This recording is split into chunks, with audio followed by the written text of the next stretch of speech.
Hello guys, welcome to ETF swing trader. तो आज के इस वीडियो में हम लोग अपना होल्डिंग्स में जो ETF है उसको देखेंगे और लेटर बाद में हम लोग सिल्वर बीज का थोड़ा सा एनालाइज करेंगे और कुछ क्वेश्चंस भी मैं लूँगा आप लोग के साथ। तो चलिए आगे बढ़ते हैं और शुरुआत करते हैं।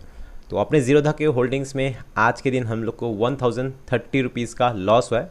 परसेंटेज में अगर देखेंगे तो 0.83% का आज का दिन हम लोग को लॉस हुआ है। कल मार्केट ने बहुत अच्छा मोमेंट दिया था, वहाँ पे हम लोग को लगभग 2000 के जैसे कल प्रॉफिट देखने को मिला, पर आज उसका उल्टा हुआ, एकदम से उल्टा हुआ और 1000 पॉइंट का यहाँ पे हम लोग के पोर्टफोलियो में गिरावट देखने को मिला है।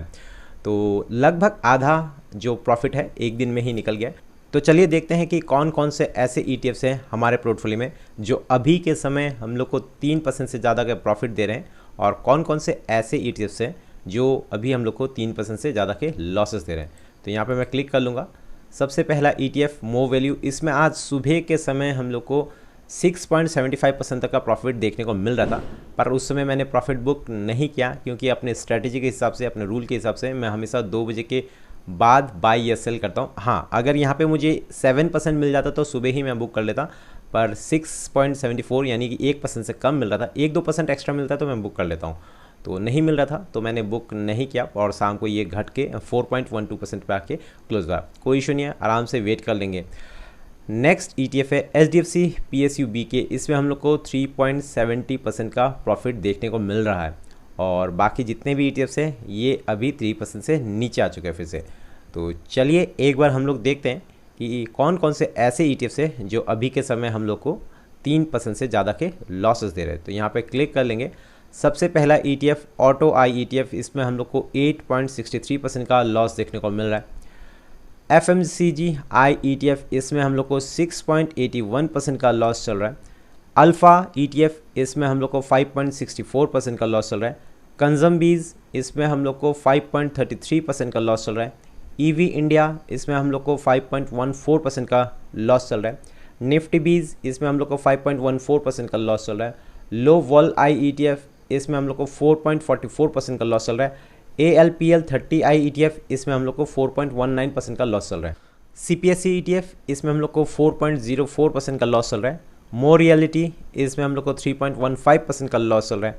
ऑटोबीज, इसमें हम लोग को 3.13% का लॉस चल रहा है और बाकी जितने भी ETFs हैं ये 3% से अभी कम गिरे हुए हैं। तो चलिए एक बार चलते हैं अपने ऑर्डर सेक्शन में और देख लेते हैं कि आज के दिन हम लोगों ने क्या बाई या सेल किया। वैसे मैंने बाइंग करने के संग संग आप लोग के साथ शेयर कर दिया था। आज के दिन हम लोगों ने सिल्वर बीज को बाई किया है और ये मैंने टेलीग्राम चैनल पे पोस्ट कर दिया था।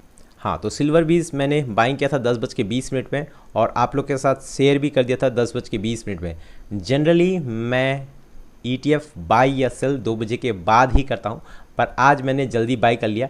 इस पर एक क्वेश्चन भी आया था कि आप खुद बोलते हैं, यहाँ पे देख लीजिए क्वेश्चन, सर आप 2 PM के बाद बाई कर रहे हैं बोलते हैं बट आपने 10 AM में ही बाई कर लिया। तो देखिए रीज़न सिंपल सा है, हमेशा सेम सिचुएशन नहीं होता है। और कल का जो मार्केट था, यानी रात में जो मार्केट दिख रहा था जब US मार्केट ओपन था, उस समय मैं उसको वॉच कर रहा था।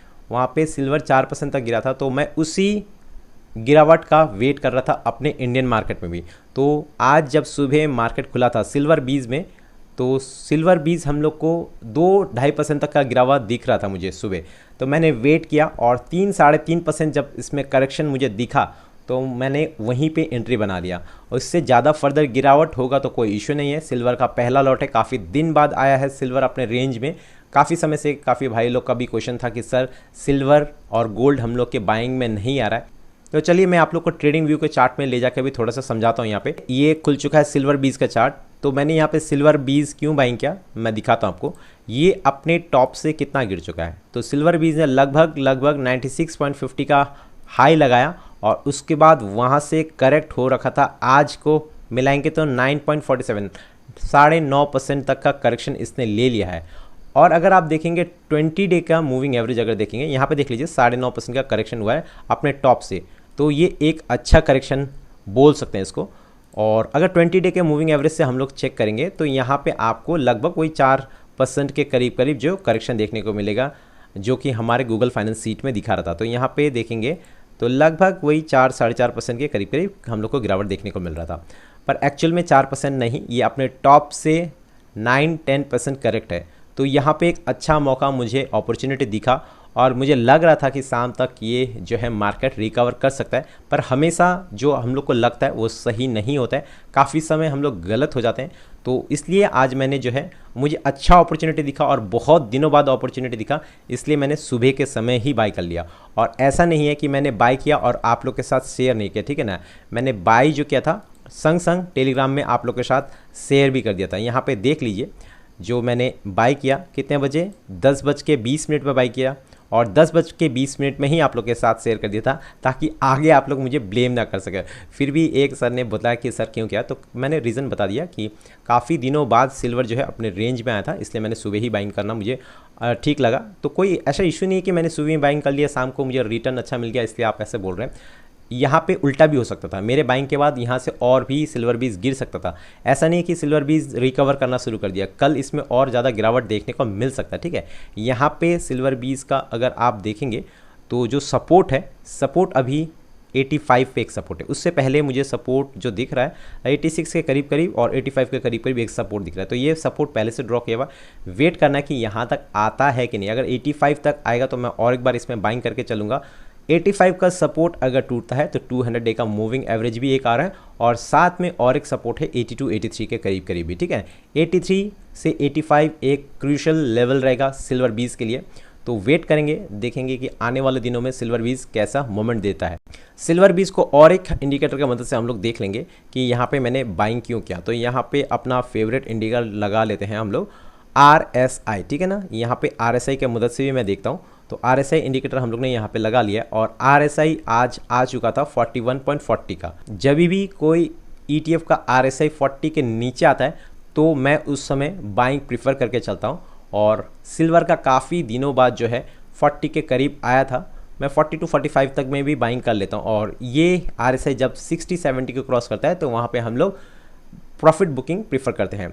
तो इसका RSI भी 40 के करीब आया था। तो 2-3 रीज़न, 2-3 फैक्टर को देख के ही आज के दिन मैंने सिल्वर बीज में सुबह के समय ही बाइंग कर लिया। तो यहाँ पे एक भाई का क्वेश्चन भी आया था, HDFC सिल्वर या सिल्वर IETF में कौन सा बाय कर सकते हैं। तो देखिए सर जी, सिंपल सा है, मैं ये सब क्वेश्चन का जो जवाब आप लोग को नहीं देता हूँ, क्योंकि एक्चुअली अगर मैं जवाब दूंगा तो एक तरह से रिकमेंडेशन हो गया और मैं रिकमेंडेशन नहीं देता हूँ। कोई भी मुझसे पूछते तो मैं कभी भी आप लोग को सजेशन नहीं देता हूँ, क्योंकि देखिए खुद से सीखना है सर जी, ठीक है। खुद से सीखिए, ETF एकदम ईजी है। मान लीजिए आपने पहले से सिल्वर बीज बाई कर रखा है और अभी आपका सिल्वर बीज करीबन 6-7% करेक्ट हुआ है। एक सर का कहना भी था कि 95 पे बाइंग हो रखा है और अभी सिल्वर बीज 88 के करीब करीब है। तो कौन सा बाइंग करना रहेगा, उसी को एवरेज करें या नया ETF। तो मेरे हिसाब से नया ETF बाइंग करना चाहिए। और नया ETF में अगर आपके पास 2 ऑप्शन आ जाता है, आपको समझ नहीं आ रहा है, तो मैं बोलूँगा दोनों ETF में से जिस ETF का वॉल्यूम ज़्यादा है उसको बाई करके चलिए। मैं लाइव मार्केट में कभी भी सजेस्ट नहीं करता, कभी भी रिकमेंडेशन या टिप्स नहीं देता। आप लोग टिप्स के भरोसे मत बैठिए, खुद से समझने का कोशिश कीजिए और खुद से अपने पोर्टफोलियो को मैनेज करना सीखिए। सबसे बेटर यही होगा। दूसरे से कब तक पूछते रहिएगा सर जी। यहाँ पे देखिए 1900 प्लस हम लोग मेंबर हैं और सभी के सभी जो है खुद से करना सीख चुके हैं। जो पुराने मेंबर्स हैं वो खुद से ही करते हैं, उनका देखिएगा क्वेश्चन बहुत कम ही आता है।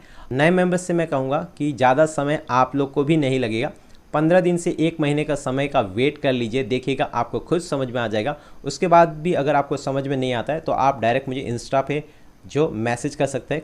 तो चलिए आज के लिए बस इतना ही। वीडियो अगर पसंद आएगा तो वीडियो को एक लाइक कर दीजिएगा, दोस्तों के साथ शेयर कीजिएगा और चैनल पे फर्स्ट टाइम विजिट कर रहे हैं तो चैनल को सब्सक्राइब कर लीजिएगा। मिलते हैं कल और एक वीडियो के साथ, तब तक के लिए बाय एंड टेक केयर।